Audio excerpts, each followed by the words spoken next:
লোপাট বলেছিল না, বলেনি? ইস্কাবার খেলা তো অনেক খেলা আছে, চুকিটকিত খেলা, চুকিটকিতে চুদ হলো 200, চু 200,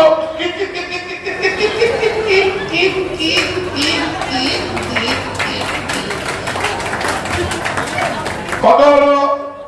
70। তাহলে 200 বলে যদি 70 হয়, তাহলে এখন কি বলে 400? 400 মানে কি? তাহলে 140। তুই তো অঙ্ক জানিস না। 200 হলে 70 হলে 400 হলে 140। অঙ্কের কাছে আমি বলে দিলাম 200 হলে 70 বললে হলে 400 140। ও নিজেই জানে ও নিজে হেরে যাচ্ছে, ও নিজেই জানে নিজে হেরে যাচ্ছে। ওই মোহনবাগান ইস্ট বেঙ্গলের খেলা দেখেছেন যে একটা টিম যখন হারে, ফার্স্ট হাফে যখন হারে, তখন কোচ নেমে যায় মাঠে। কোচ মাঠে নেমে গিয়ে প্লেয়ারদের বলে, আরে তোর মতো প্লেয়ার হয় না, তুই না এত বড় প্লেয়ার ভারতবর্ষে নেই, ডান দিক দিয়ে মারবি, গোল দিবি, এখনই গোল হয়ে যাবে। গোলকিপার 3টে গোল খেয়ে গেছে, তাকেও বলছে তুই দারুণ গোলকিপার, সব গোল আটকাবি, তুই নিজেই গোল দিতে পারবি। একে কি বলে? একে বলে vocal tonic. Coach vocal tonic দেয়। এটাই নরেন্দ্র মোদী বুঝে গেছে ওর প্লেয়ারদের আর খেলার ক্ষমতা নেই, ভোকাল টনিক দিতে নেমেছে 400। ভোকাল টনিক দিতে নেমেছে 400। অমিত শাহ এসে কি বলে গেল? উল্টা করকে ঝুলা দেंगे বলেছে না? উল্টা করকে ঝুলা দেंगे অমিত শাহ বলেছে। অমিতজি চিন্তা করবেন না, 4 জুন সন্ধ্যাবেলায় ভারতবর্ষের মানুষ আপনাকে উল্টো করে ঝুলিয়ে দেবে। আপনার সরু পাটা উপরে, মোটা পেটটা, মোটা মাথাটা নিচের দিকে ঝুলবে, আপনি চিন্তা করবেন না, পুরো উল্টো করে আপনাকে ঝুলিয়ে দেবে। আপনার চিন্তা করার কিচ্ছু নেই, আপনাকে সেই করে দেবে, একদম চিন্তা করেন। সন্দেশখালী নিয়ে অনেক নাটক করলো, সন্দেশখালী নিয়ে অনেক নাটক করলো। রেখা রেখা রেখা রেখা রেখা রেখা রেখা রেখা, সেই অমিতাভ বচ্চন করেছেন না ওই সেই সিনেমাটার সিলসিলা।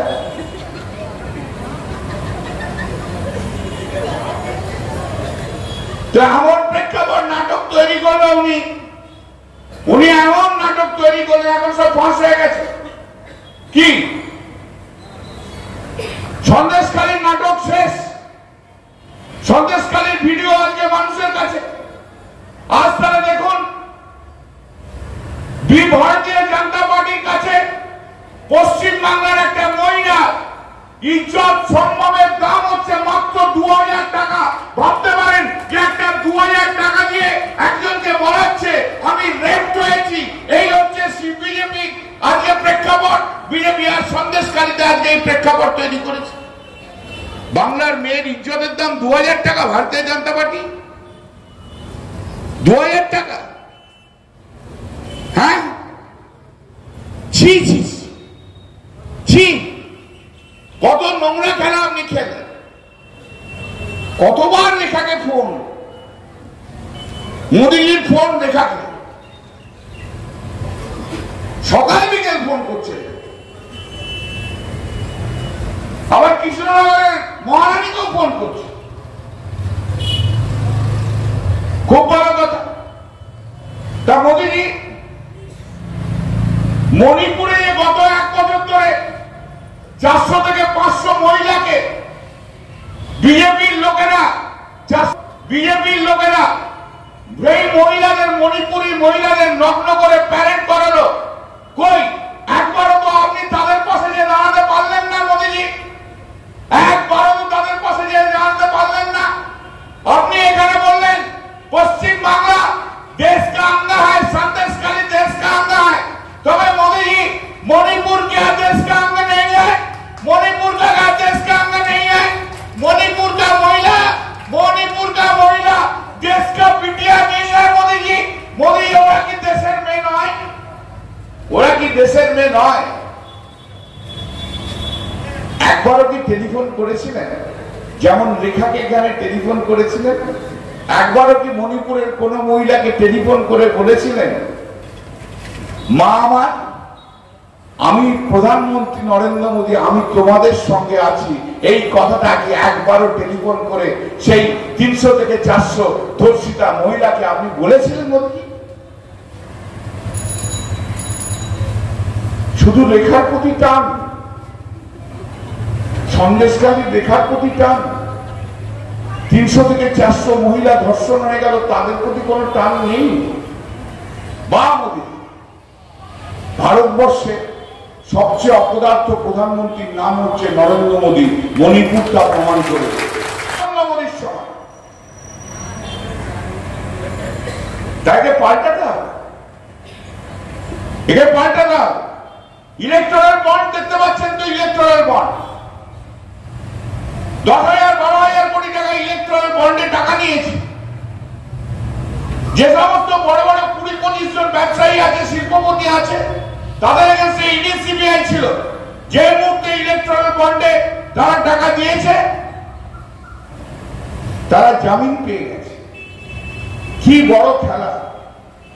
নির্মলা সীতারামনের হাজবেন্ড, স্বামী বলছে, আমি বলছি, নির্মলা সীতারামনের হাজবেন্ড বলছে ভারতবর্ষ কেন সারা বিশ্বে সবচেয়ে বড় ফ্রড হচ্ছে এই ইলেকট্রাল বন্ড। হাজার হাজার কোটি টাকা, লক্ষ লক্ষ লক্ষ হাজার কোটি টাকার নীরব মোদী, ললিত মোদী, বিজয় মালিয়া নিয়ে বেরিয়ে চলে গেছে, তাদের থেকে কমিশন খেয়েছে। আজ তাদের টাকা ফেরত আসে। ভারতবর্ষের সবচেয়ে করাপ্টেড দলের নাম হচ্ছে ভারতীয় জনতা পার্টি। এত বড় করাপ্টেড দল হয় না। আর সেই দলের নেতাকে, সেই দলের নাম নেতা হচ্ছে নরেন্দ্র মোদী। তাকে যোগ্য উত্তর দিতে হবে। আপনার ওনার সব করতে হবে, ইডি কিনতে হবে, সিবিআই কিনতে হবে, অভিজিৎ গঙ্গোপাধ্যায়ের মতো জজকে পকেটে পুরে রাখতে হবে, বিচার ব্যবস্থা থেকে জজকে তুলে নিয়ে আসতে হবে। বিচার ব্যবস্থাকে আজকে নষ্ট করে যে অভিজিৎ গঙ্গোপাধ্যায়ের মতো জজেরা, অভিজিৎ গঙ্গোপাধ্যায় বিচার ব্যবস্থার একটা কলঙ্ক হয়ে দাঁড়িয়েছে। দেখলেন তো, আমি তো বললাম আপনাদের 26,000 লোকের চাকরি খেয়েছিল। আজ সুপ্রিম কোর্ট স্টে করেছে সেই 26,000 লোকের চাকরি। 26,000 বাঙালির পেটে যিনি লাথি মেরেছেন সেই অভিজিৎ গঙ্গোপাধ্যায়। 26,000 বাঙালিকে আজকে বার করে দিয়েছিল চাকরি থেকে। বিজেপি নাচছিল, মোদী নাচছিল, শুভেন্দু অধিকারী নাচছিল, বিকাশ ভট্টাচার্য নাচছিল, সিপিএম নাচছিল, সিপিএম বিজেপি একসঙ্গে পশ্চিম বাংলার 26,000 লোকের চাকরি খেয়েছিল। আজ তো সেই চাকরি স্টে হয়েছে। তমলুকের লোকেরা আসছে উত্তর দেওয়ার দিন। যাবো আমি, আমার ইলেকশনটা শেষ হোক, আমি যাবো। তমলুক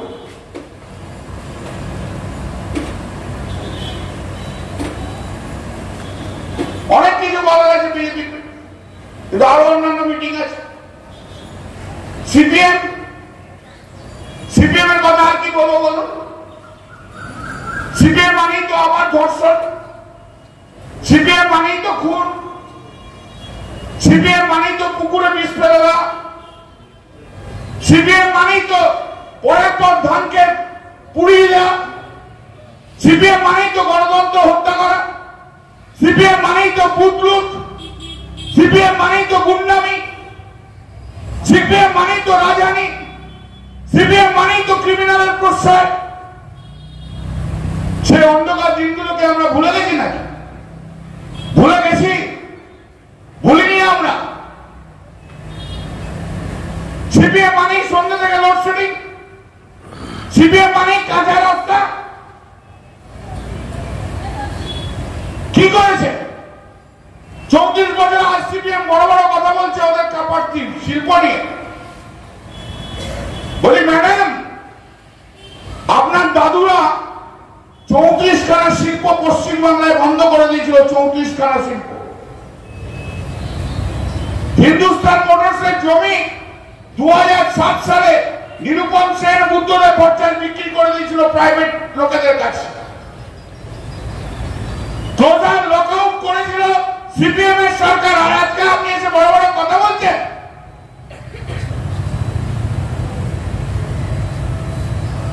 সিপিএম মানেই তো নন্দীগ্রামের 14 মার্চ সন্ধ্যা 6টা থেকে সকাল 6টা 50 জন হিন্দু মুসলমান মহিলাকে সিপিএম এর কমরেডদের দিয়ে ধর্ষণ করা।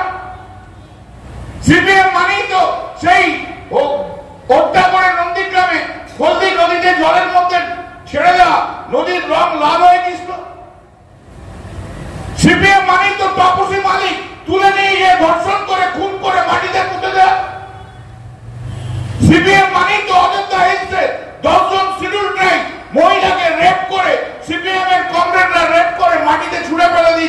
হচ্ছে।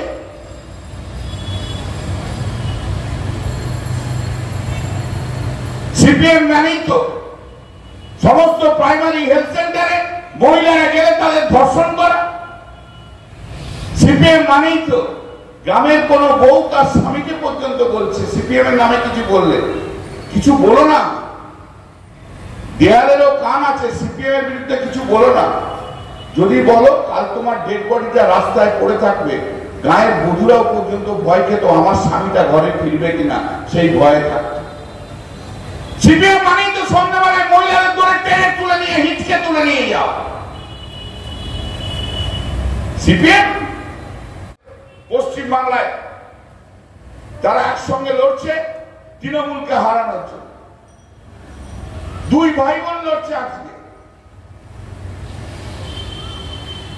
হাতে হাত ধরি ধরি না চিবি মিলিগিরি না চিবি, আর দুজন বলে একসঙ্গে লড়ছে তৃণমূলকে হারানোর জন্য। সে কি বিশাল ভাব, কি পণ্ডিত একজন নাকি ক্যান্ডিডেট এসছে সিপিএম এর, জওয়াহরলাল ইউনিভার্সিটি পাস করেছে, যেন পশ্চিমবাংলায় জেএনইউ থেকে কেউ পাস করে আসে। জেএনইউ থেকে পড়াশোনা করে কেউ আসেনি, এই বোধহয় প্রথম পশ্চিমবাংলায় জেএনইউ এসছে, আর কেউ পণ্ডিত নেই। কি অহংকার! আমার তো সব ভাগ্নে ভাগ্নে আমেরিকান ইউনিভার্সিটিতে সব পিএইচডি করে, তারপরে পোস্ট পিএইচডি করে সব ওখানে আজকে দাঁড়িয়ে গেছে। তারা যখন আসে বুঝতেই পারে। আমার তো জাহাবু বলে সেন্ট্রাল টুয়েলভে ডক্টরেট করে সিএমআরআই যেটা তার ডিরেক্টর পর্যন্ত হয়েছিল, কোনোদিন অহংকার দেখিনি বাবা। এ তো একবারে অহংকারের একটা পা করছে। 9 বছর এত সাবমিট করতে, 9 বছর, আর 9 বছরে আমি বিকম পাস করেছি, ল পাস করেছি, হাইকোর্টে এসে প্র্যাকটিস করে প্রতিষ্ঠা পেয়েছি, আবার বিয়েও করেছি। ও তো কিছুই করতে পারে। কতটা কঠিন মনে করছেন লড়াই? কোনো কঠিন লড়াই কেন হবে, যেখানে আমাদের প্রার্থীর মাথার উপর আমাদের মমতা বন্দ্যোপাধ্যায়, অভিষেক বন্দ্যোপাধ্যায় আছে, তৃণমূল কংগ্রেস আছে, ঠিক আছে, আর কল্যাণ বন্দ্যোপাধ্যায় 3 বারের যে এমপি, মানুষের আশীর্বাদ পেয়ে 3 বারের এমপি হয়েছিল, তার সমস্ত যে এমপি ল্যাডের সমস্ত উন্নয়নের টাকা সমস্ত তার ইউটিলাইজ করেছে। এলাকার বিভিন্ন তহবিল যে খরচ, সেটা আপনারা খোঁজ নিতে পারেন সবাই, এবং সারা বছর মানুষের পাশে ছিল, সারা বছর। আর অন্য কোনো নেতাকে আমরা, অন্য পার্টির নেতাকে দেখি না কোনোদিন, ভোট আসে চলে যায়।